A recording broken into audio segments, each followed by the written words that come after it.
So Article 4 is citizenship. If your parents is both Filipinos and you're born in Philippines, therefore you are a citizen in the country. You're a Filipino. There are other people that their family, their parents live in other country, but they are Filipinos and they have like a dual citizenship, but they are Filipino citizen, but it's a different one. So that's why there is a citizenship. So in order that the Filipinos have the rights, everything they have, even though they are from other their parents immigrated from other country, but their parents is born Filipinos and their parents live in Philippines before, but they've been looking for a greater opportunity in other country. And aside from that, citizens of Philippines who marry aliens shall retain their citizenship unless by their act or omission they are deemed under the law to have renounced it. It's not only about the people or parents who immigrated to other country to live there, to become OFWs, to raise their family. They have the right, and as well as also the Filipinas who married foreign people, Americans, Russians. There are many foreign. When we talk about marry aliens, it's about like marrying other country. So even if that Filipina marry other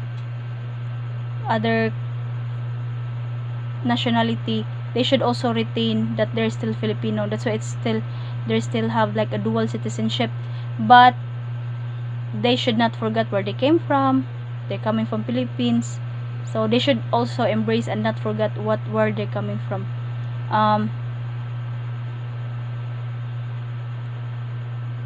It says natural born citizens are those who are citizens of the Philippines from birth without having to perform any act to acquire or perfect their Philippine citizenship.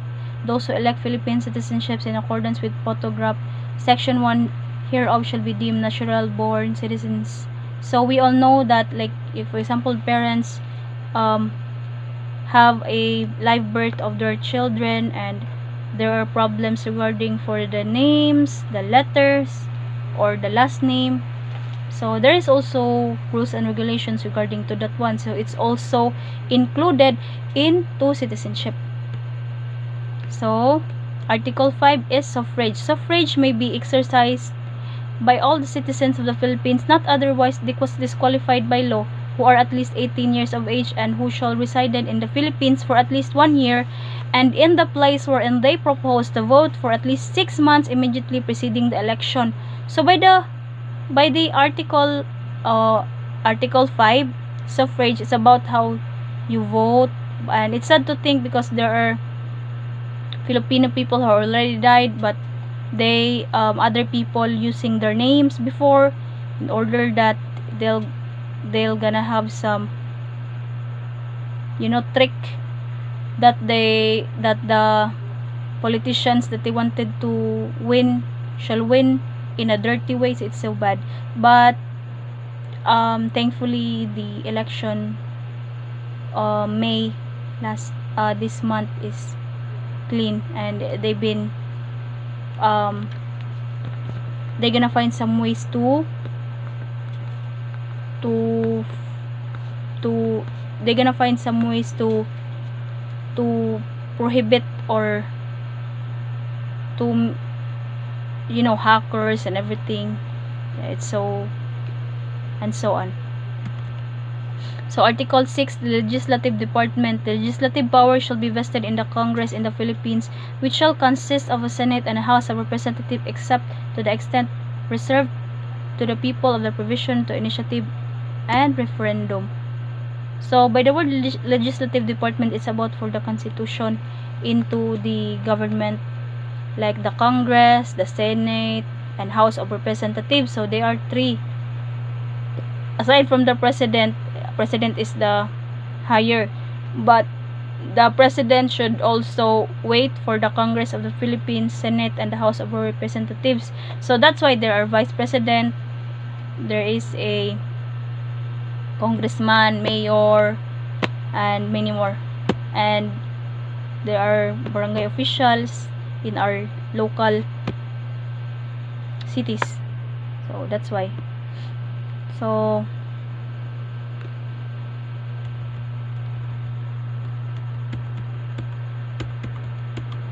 the House of Representatives, the Congress, and also the Senate, they should cooperate with each other with unity, with cooperation, in order to help the Filipino people.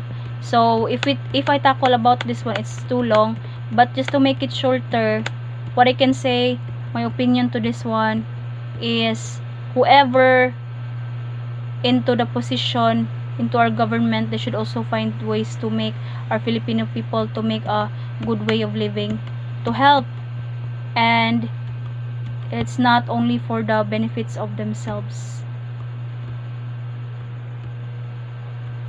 Because if the politicians will make an act to graft and corruption, it will make our country make much worser, make it poorer, or being poorest country. So we should avoid that one. That's why there's election, so that the people should gonna vote which who will be the deserved elected politicians. Article 7, Executive Department. Executive power shall be vested in the President of the Philippines. So the executive power is vested in the President of the Philippines. So no person may be elected president unless he is a natural born citizen of the Philippines, a registered voter, able to read and write, at least 40 years of age on the day of the election, and a resident of the Philippines for at least 10 years immediately preceding such election.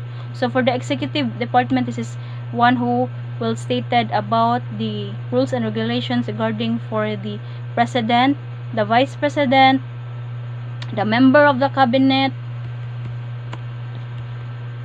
and then the Congress, the House of Representatives, the Supreme Court, and if ever the president or the vice president not making their position, there is also acting president. So president shall have an official residence. Salaries of the president and vice president shall be determined by law and shall not be decreased during their tenure.